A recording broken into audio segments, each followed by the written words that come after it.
早晨啊，今日我哋去邊度呢？我哋今日會坐船。今日雖然我哋只有4位騎士出發，雖然人唔多，但一樣充滿期待嘅。首先，我哋嚟食個早餐先。呢度嘅白骨地最好食嘅係咩呢？就係乾嘅肉骨茶加麵啦，味道唔錯㗎。嗱，食飽過後呢，我哋就嚟到呢個海浪滔滔民宿，佢係一個幽靜嘅度假村。go，嚟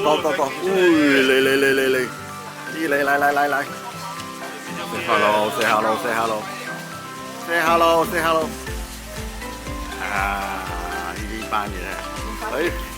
呢一班人呢，就係我嘅生意夥伴啦。我哋有一個平台就係叫做 IBC Integrated Business Community， 呢個平台呢，就係專為企業家而設嘅平台嚟嘅。我們的 leader 啦，說 hello。Hi。叫什麼名字 Agnes。好啦，而家我哋一班人出海睇大自然嘅環境，亦都睇下雀仔啦。這隻叫聲就是漁翁鳥，那這飛出來是蒼鷺，樹上那些全部都是蒼鷺和蒼鷺的鳥巢。那這就是蒼鷺了，不是長短的長短哦，是蒼色的蒼鷺。對，這邊是紅樹林。船夫亦都有經驗為我哋介紹呢度嘅風景同埋唔同類嘅雀仔喎。我哋呢一班人呢，真係好享受呢一刻嘅美景㗎。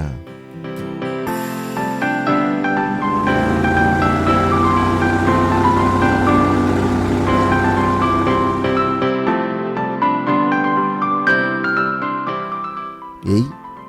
呢度有船夫喺度打魚喎。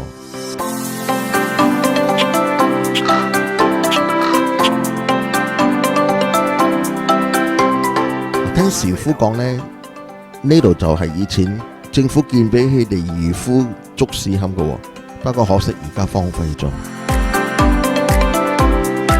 嗱，呢個呢就係傳聞中最大嘅雀仔啦。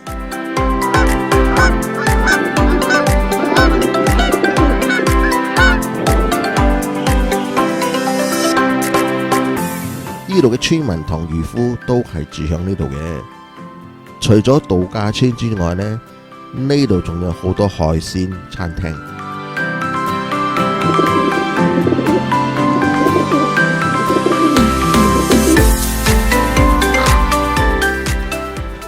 飛過來了！你睇下嗱，你睇下呢度有唔同種族嘅蟹類嘅喎。經過1個鐘嘅遊船河，我哋終於就翻上岸啦。接落嚟，我哋就要去享受我哋嘅午餐啦。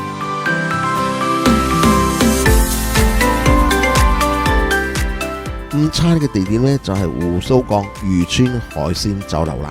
開餐！嗰啲食嘢咯。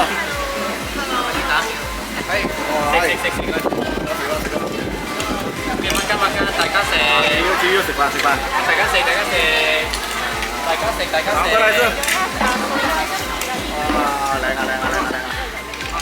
好啦，大家都肚餓啦，咁我哋就開餐先啦。呢度嘅海鮮又好新鮮啦，價錢嚟講都唔會講好貴，咁我建議你哋嚟呢度食嘅。